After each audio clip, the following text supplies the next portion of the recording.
मित्रांनो, लहानपणापासून आपल्याला हे सांगितले जाते की अनोळखी लोकांपासून लांब राहिले पाहिजे, त्यांच्याबरोबर बोलायचे नाही, ते डेंजर असतात वगैरे वगैरे.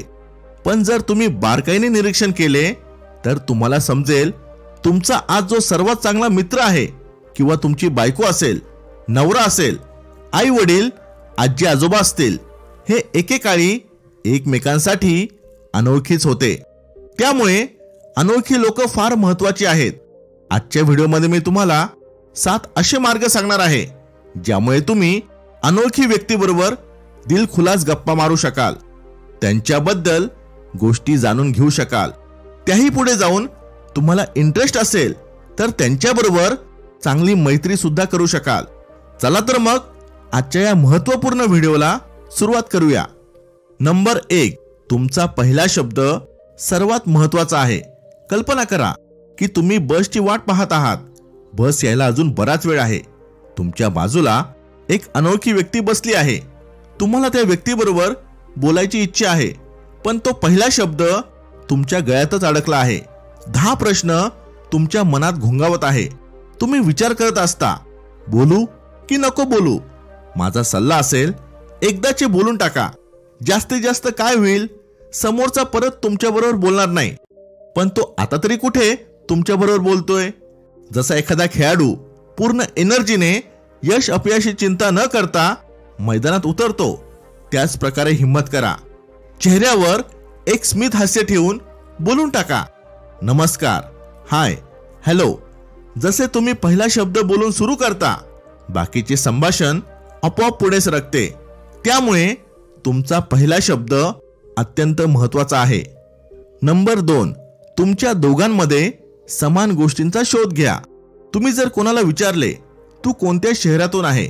समोरचा म्हणाला, मी दिल्लीचा आहे. आता तुम्ही दिल्लीबद्दल वाईट साईड बोलायला सुरुवात केली. अरे, दिल्लीमध्ये किती प्रदूषण आहे, तिथे गुन्हेगारीचे प्रमाण जास्त आहे.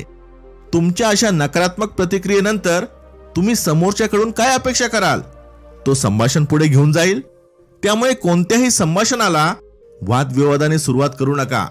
दोघांमध्ये काही समान गोष्टी शोधून काढा. मान्य आहे, 2 अनोळखी व्यक्तींमध्ये बऱ्याच गोष्टी वेगळ्या असतील, पण काही अशा पण गोष्टी असतील ज्या समान आहेत. त्यामुळे गप्पा मारत असताना ते शोधायचा प्रयत्न करा. असंही होऊ शकते की तुम्हाला आणि समोरच्या व्यक्तीला फिरायला आवडत असेल, किंवा तुम्हा दोघांना ॲक्शन चित्रपट बघायला आवडत असतील, किंवा मग तुमच्या दोघांची जेवणाची चॉईस एक असेल. एकदा का तुम्हाला अशा समान गोष्टी मिळाल्या, तुम्हाला जाणवेल की तुमचे संभाषण एकदम कम्फर्टेबल आणि सहज होऊन जाईल, कारण तुम्ही दोघं त्या गोष्टीला एकाच दृष्टिकोनातून बघता. आणि अशाने तुमच्या दोघांमध्ये एक स्ट्रॉंग बॉन्डिंग तयार होईल, जे एका चांगल्या मैत्रीत सुद्धा रूपांतरित होऊ शकते. नंबर 3, फालतू निरर्थक गप्पांमध्ये अडकू नका. कधी कधी आपण फालतू निरर्थक गोष्टींमध्ये अडकून जातो आणि मग नंतर आपल्याकडे बोलायला काहीच उरत नाही. मग समजत नाही पुढे काय बोलायचं. उदाहरण म्हणजे, तुम्ही कसे आहात? मी एकदम मजेत. तुम्ही कसे आहात? मी पण एकदम मजेत. आता पुढे काय? त्यामुळे अशा छोट्या छोट्या निरर्थक गप्पा सोडून काहीतरी वेगळे बोलायचा प्रयत्न करा. काही वैयक्तिक प्रश्न विचारा ज्याच्यामुळे समोरच्याला इंटरेस्ट असेल. जसे की, त्यांच्या नावाच्या मागे काही स्टोरी आहे का? त्यांच्या नावाचा अर्थ काय? त्यांना जर एखादा छंद असेल तर त्यांना त्या छंदाबद्दल विचारा, की ते त्या छंदाला जोपासण्यासाठी वेळ कसा काढतात. तुम्ही असे कोणतेही प्रश्न विचारू शकता. तुम्हाला हे पाहून आश्चर्य वाटेल की प्रत्येकाकडे सांगण्यासाठी बरेच काही असते. फक्त गरज आहे त्यांना विचारण्याची किंवा त्यांच्या गोष्टी मन लावून ऐकण्याची. प्रत्येक व्यक्तीची एक विलक्षण कहाणी आहे. त्याला ती कोणाला तरी सांगायची असते, पण त्याला त्याबद्दल कोणी विचारणारच नाहीये.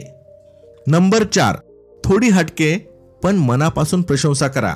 आपल्या शास्त्रांमध्ये शब्दांच्या शक्तीचे महत्त्व सांगितले आहे.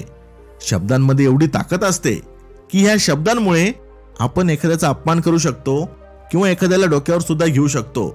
त्यामुळे बोलण्यामध्ये थोडा नम्रपणा आणा आणि समोरच्याची प्रशंसा अशा प्रकारे करा ज्यामुळे समोरच्याच्या चेहऱ्यावर स्मित उमटले पाहिजे. तुम्हाला सुद्धा अनुभव असेल जेव्हा कधी कोणी आपली एकदम हटके पण मनापासून प्रशंसा करतो, तेव्हा ती गोष्ट दीर्घ काळासाठी आपल्या लक्षात राहते. नेहमी वापर होणाऱ्या शब्दांचा वापर करू नका, जसे की ब्युटिफुल, कूल, नाईस, हँडसम, कारण हे शब्द खूप कॉमन आहेत आणि लोकांना ह्या शब्दांची सवय झाली आहे. जसे की वर्गातल्या सगळ्यात सुंदर मुलीला तुम्ही हे बोलाल की तू सर्वात सुंदर आहे, ह्याने तिला काही फरक पडणार नाही, कारण आतापर्यंत तिला ही गोष्ट अनेक लोकांनी सांगितली असेल. पण जर तुम्ही तिला हे म्हणाल की तुझी स्माइल किती छान आहे, मला वाटतं जेवढी तुझी स्माइल बोलकी आहे, तुझे डोळे सुद्धा तेवढेच बोलके आहेत, शक्यता आहे तिला ही प्रशंसा जास्त भावेल. त्यामुळे समोरच्याची थोडे हटके पण मनापासून प्रशंसा करा. नंबर 5, समोरच्या व्यक्तीचे मत जाणून घ्यायचा प्रयत्न करा. आपण प्रत्येक जण आजूबाजूच्या गोष्टींबद्दल मत बनवत असतो आणि सगळ्यात इंटरेस्टिंग गोष्ट ही आहे की आपल्याला वाटते लोकांनी आपल्याला मत विचारावे. त्यामुळे जेव्हा तुम्ही एखाद्याला त्याचे मत विचारता तेव्हा त्याला रिस्पेक्ट दिल्यासारखे वाटते. मत विचारणे म्हणजे तुम्ही एका चांगल्या संभाषणाचा मार्ग तयार करत असता.